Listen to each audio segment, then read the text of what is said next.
Hey, what's happening, Roland? Well, today's Friday. A little bit late. Well, a couple hours late. It's Friday. It's the 28th of June. It's the middle of the summer.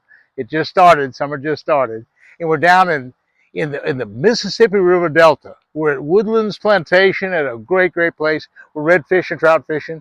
I'm with Jimmy Houston, and I'm with Eddie Adams, one of the top guides in this whole Delta area. And tomorrow I'll be with Mike Fournette. But anyway, we're doing a bunch of film work. And so I wanted to talk about that first. And the reason why I'm late, and this is why a couple hours late, we were way out on the east side of the river. This is all Plaquemines Parish. It's the delta is a long, stretched out thing that runs about 80 or 90 miles south of, of, uh, of New Orleans. And so we were way out of phone reception. Now I'm back at Woodlands Plantation. They have a Wi-Fi. I'm back in civilization again. I can do the video, but I'm a couple hours late. Anyway, okay, we're catching fish. We're catching a ton of fish. Eddie Adams is one of the top professional guides here on the Delta, and he also is a tournament winner, the best ever. He's won just so many tournaments.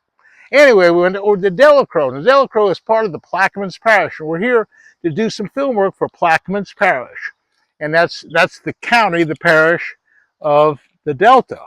Okay, all the way from Delacroix all the way down to Venice. Okay, now Eddie took us way over to the east side of the river.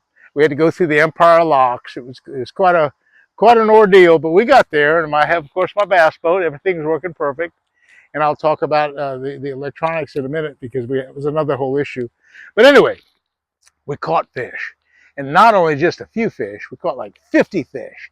Jimmy caught fish, but I was by myself. And I was doing a kind of a neat deal. And I have a kind of a new way of catching them, and I'm going to talk about that. The first thing we did was, this red man spinnerbait that Jimmy has is made by Lucky Strike. And that's a real good, solid way to catch redfish. We're just making a long cast to the shorelines, mainly the points, and where the water's kind of running on the points of some of the deeper points, and just kind of slow roll it. When I say slow roll it, just kind of slow it down, let the spinnerbait sometimes even stop it, and roll it slow. And we caught a couple nice redfish that way. I'm talking about 5 to 10 pound fish, pretty nice little redfish. Okay, that was a good deal. But the main lure today was the popping cork. Now this isn't just a regular popping cork. This is one that has a real clack. If you can hear it, the thing clacks. I mean, when you pull that thing, it's clacking away, and it has 40-pound leader. Now the reason why it has 40-pound leader, and it's a big hook, is a big quarter-ounce jig with a big heavy hook. The reason why is that a lot of these redfish are 15, even 20, 25, even 30 pounds, 40 pounds. And if a great big one hits it, what we call a bull red, hits this one, usually they travel in schools, as it's pulling through the water, another bull red will grab this one. Even though there's no hook, she'll grab it real hard. And all of a sudden you got a 40-pounder here and a 30-pounder here, and they're all pulling it to break the line. Okay, this breaks off, and then this one has no hooks anyhow, so he lets it go. And all you reel back is a beat-up, tooth-marked float. You can notice there's teeth marks on this one. If you see the teeth marks, how the big old bull reds that hit that one, it's kind of a bad deal. Anyway, that's why you need heavy line. Okay, now I have a brand new technique today, and then let me just explain what it is. Normally, your normal way of fishing a popping cork, the normal standard way, and I caught a half a dozen bass doing it, big redfish today doing that. I throw it out there. Okay, I like a spinning rod, by the way, 50-pound Hess braid, cast a long ways, big old salty series, my favorite. Okay, I can pop it long, pop, and it makes a lot of noise. Really works good. Oh, I'm caught in the grass right now. Come on, come out of there. I got my cord. Oh heavens. Anyway, let me get out of here. I can't get. I'll be right back. Okay, here we go. I got my cord back. I was caught in the extension cord for the boat. Anyway, this is a good way to catch them with the popping cork. But I did a different deal today. Let me just explain what I did. I took the popping cork, I cast it behind the boat like this. Well, I didn't cast it behind the boat. Anyway, I cast it behind the boat. And when I did, I put it in this rod holder right here.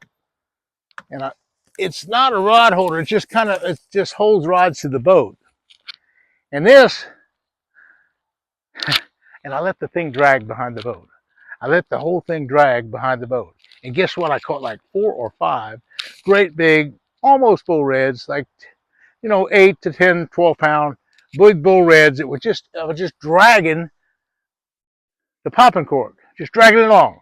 And at the same time as I was dragging, I was taking my red man spinnerbait and I was throwing to the shoreline, throwing to the points, and making long casts and just kind of milking it along. Sometimes I'd catch one on the spinnerbait, bam, one would take the popping cork and just on a free, just drifting down the shoreline.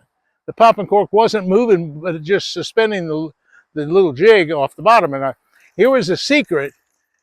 The secret is you measure the depth, and I found that the depth that I was catching them in was about this deep. It's about waist deep.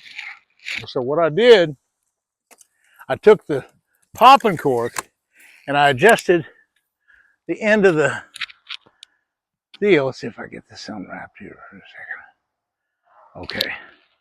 See that? I'm making this waist deep. So that's right waist deep. So what I want to have that happen is as this thing's drifting along, it's just above the bottom, just a couple inches above the bottom. And that's what worked. If it were too long, it would drag in the mud, and that's not the case. I wanted this lure to drag just 3 or 4 or 5 inches above the bottom. Hey, and these big old redfish, big old bull reds, and all sorts of fish would bite it. So that was really, really kind of a cool deal. I've really never dragged a popping cork before, so it was kind of a brand new pattern, and it worked really good. So I was by myself today, and Eddie Adams, who's a champion guide, he was with Jimmy, and of course we're kind of working together, and I could see him at times, but it rained, and I had frog togs on, and the wind blew it sometimes. I was flying a drone all by myself. It was just a great day. It was a lot of fun. Okay, so that was why we're here. We're here at Plaquemines to do a bunch of film work for Plaquemines Parish and to promote the area. Okay, Wednesday. Let's go back a couple days. We were in Grand Prairie, Texas. Jimmy was MC for the opening of a brand new Bass Pro Shop. Johnny Morris was there. The Dude Perfect guys with I guess they have 50 million subscribers. It's just crazy. The Dude Perfect guys were signing autographs. And then, there were all a bunch of Tommy Martin and Larry Nixon. Some of my really favorite Texas fishermen were there as well. We really had a good time. Anyway, Wade Middleton was there as well. Okay, that was a big deal. The day before that, we were down on Toledo Bend. Now, all week we've been fishing. Now, on Toledo Bend, we started off Monday, I guess it was, or Sunday, and we went down and we got with the crappie guy, Shane Johnson. Shane is just a super, super, super crappie guy, and he fishes the Pendleton Bridge. The Pendleton Bridge is a 1.5 mile long bridge that crosses between Louisiana and Texas, and it was just world famous for the big crappie.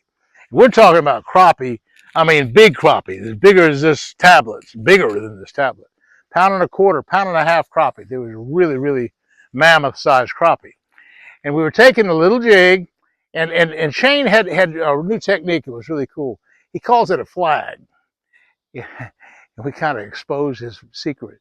And the flag is up the line 20 feet from the little jig and all the little split shot, 20 feet up the line, he'd have a little piece of not monofilament, but braided line tied to the monofilament so he could see how deep it was. So you throw in by the pilings, all the pilings are 25 and 30 feet deep, and you let it sink down pretty far until the little flag is right at the surface of the water. Now you know you're at the depth that the crappie are. Say they're in this case, they were about 20 foot deep.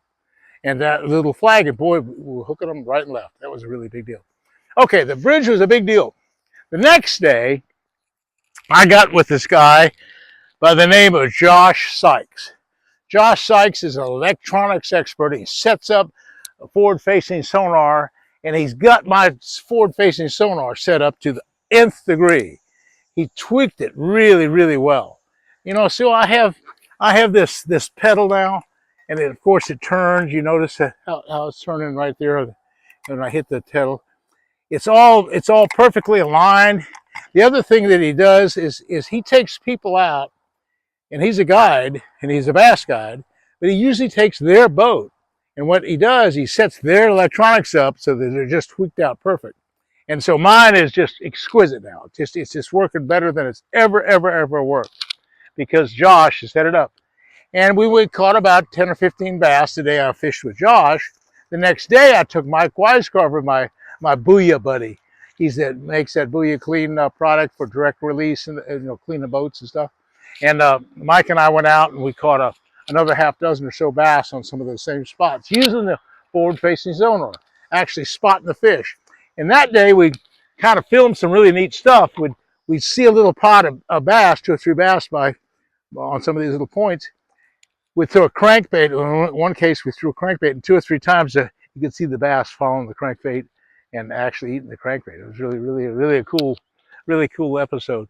But anyway, then I'd flown in from to Houston because I'd been in Mexico all week with Pedro Soares. Now I told you about that and the big tropical depression, how bad we had. But we had a really tough time catching fish. That was just was the lowest. Pedro texted me again and said it's the lowest barometric pressure that part of Mexico had seen in 14 and a half years. It completely shut the fish down. It just really shut them. Well, we caught a few, but it was not good at all. Anyway, that's what I've been doing. My world is it's been a fantastic week, and we're gonna go out again tomorrow. I'm gonna fish with Mike Fournette out of Venice, Louisiana, old fishing buddy of mine. We're gonna go out after some more redfish and trout.